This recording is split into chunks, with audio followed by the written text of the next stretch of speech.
and welcome to my channel, Mary Bourne ND, and Gardening with Granny. Well, it's been a hot minute since I've talked with you, so it's time for a September sip and chat.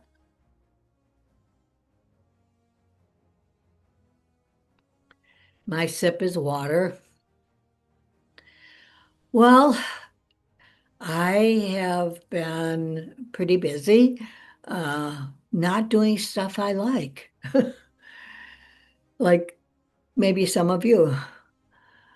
Um, Last week, my husband had severe pain to the point where he couldn't sleep and he paced. And the next day, we finally decided that he needed to see somebody about this pain. So he called our health advocate, which is my daughter-in-law, and she and her husband, my son, took us to emergency. What an oxymoron that is. If you've ever experienced it, it's not exactly an emergency where they take care of you, boom, boom, boom. We were in the emergency room for a good 2 hours where he was pacing in pain, throwing up. Yeah, it was a pretty awful scene. And a lot of other people were, dealing with the same thing. Well, finally, after 2.5 hours, they found a emergency room where he could be brought to have tests done and see somebody about this pain. Well, the test came back and it was a kidney stone, actually three. And so he saw a urologist. They also discovered that he had AFib and congestion in the heart. So he saw a cardiologist. He saw an internist because he also is dealing with a femoral hernia, which he thought was what the pain was coming from. So in his mind, he went to the hospital with a femoral hernia pain and um, they found all this other stuff, which he was not happy about. So my daughter-in-law and I spent good part of 4 days, uh, possibly five, I'm not sure at this point, dealing with the hospital, the doctors, the nurses, and my husband, who was in a lot of pain and actually still is. So I want to shout out to all those people who were praying for him and supporting us during this time. And I'm so glad that he's home. It's still a little scary because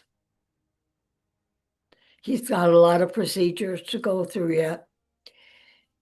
And um, I just really wanted to give you a brief summary of why I've been uh, not doing videos. So I have not been out in the garden. Now, last night I went out to see if I had any peppers because I wanted to make Spanish rice for dinner. And we do have peppers. They look beautiful. And I actually picked the red one, which I can't show you because we had for dinner. Um, I have been in years past, too excited to see the peppers. So I pick them and I never let them turn red. Well, I was really excited to see that I had a red pepper because like I said, normally I don't wait that long.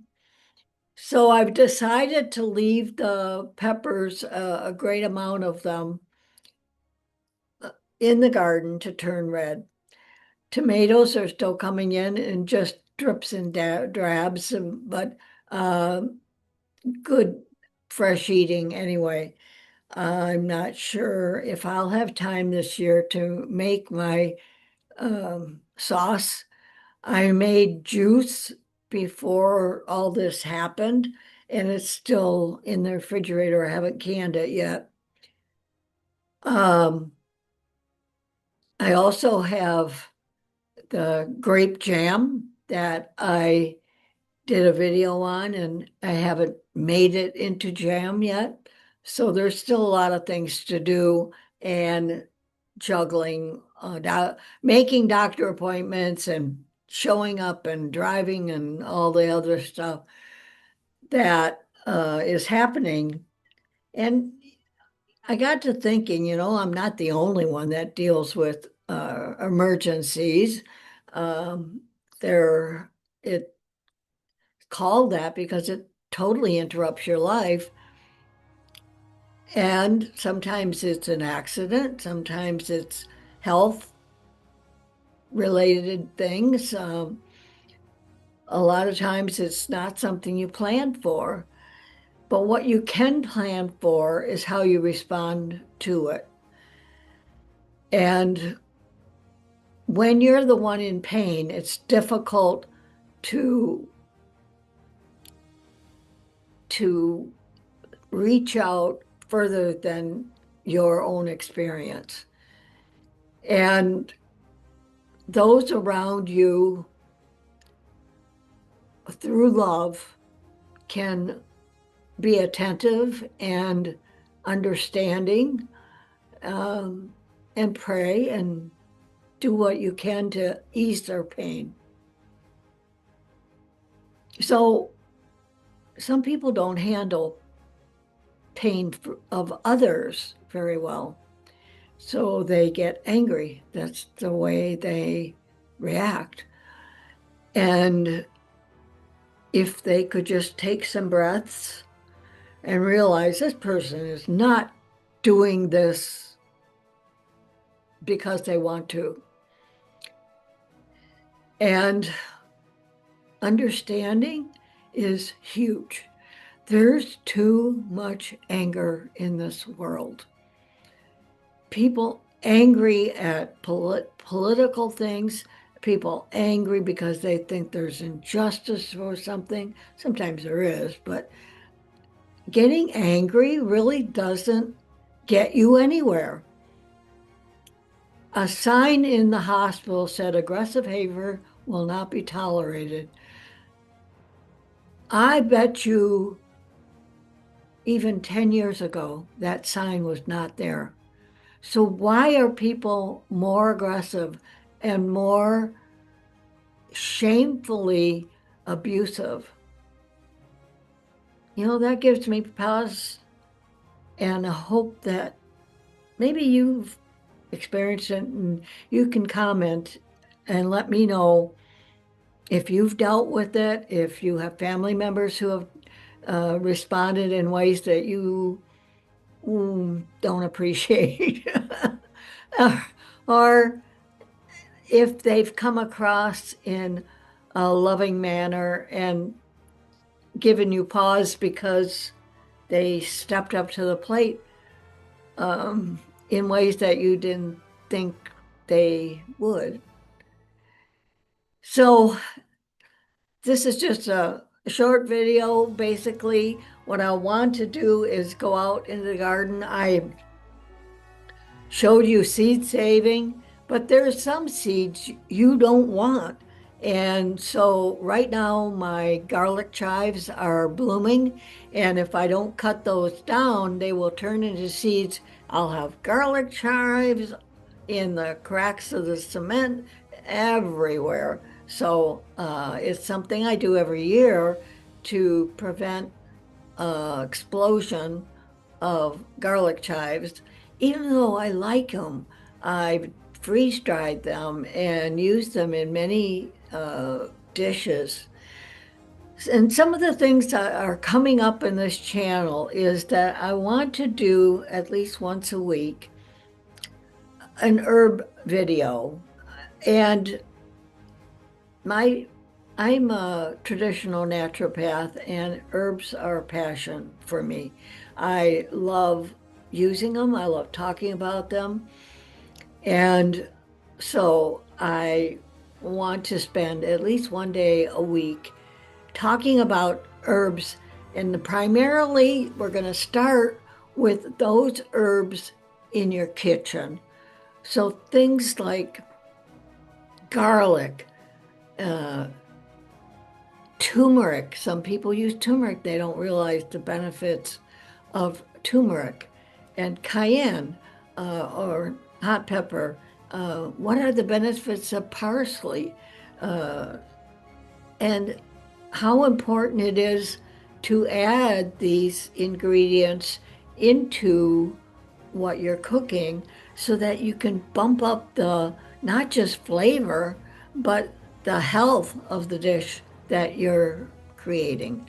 So I hope that those are something you're interested in and that you'll leave a comment in the comment section of what herbs you'd like to know more about. So that's it for now. Hopefully stay tuned for the video of me cutting down my garlic chive blossoms. And I will thank you for viewing. I'll see you in the next one.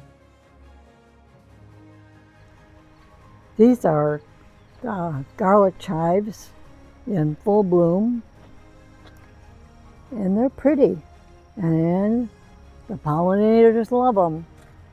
But if I let these go to seed, unfortunately, I'm going to have garlic chives everywhere. So we're gonna do something about that. Let's get busy and cut them back.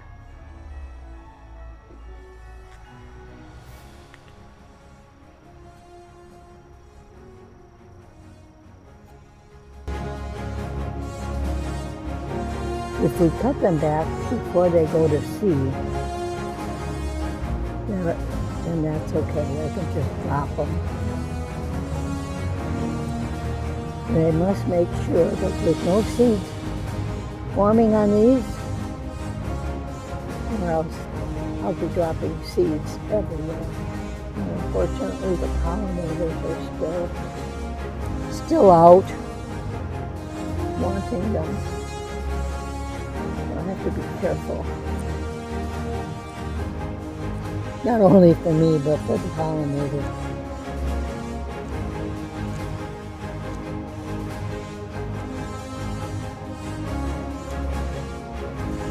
I'm going to continue doing this and I'll show you the end result.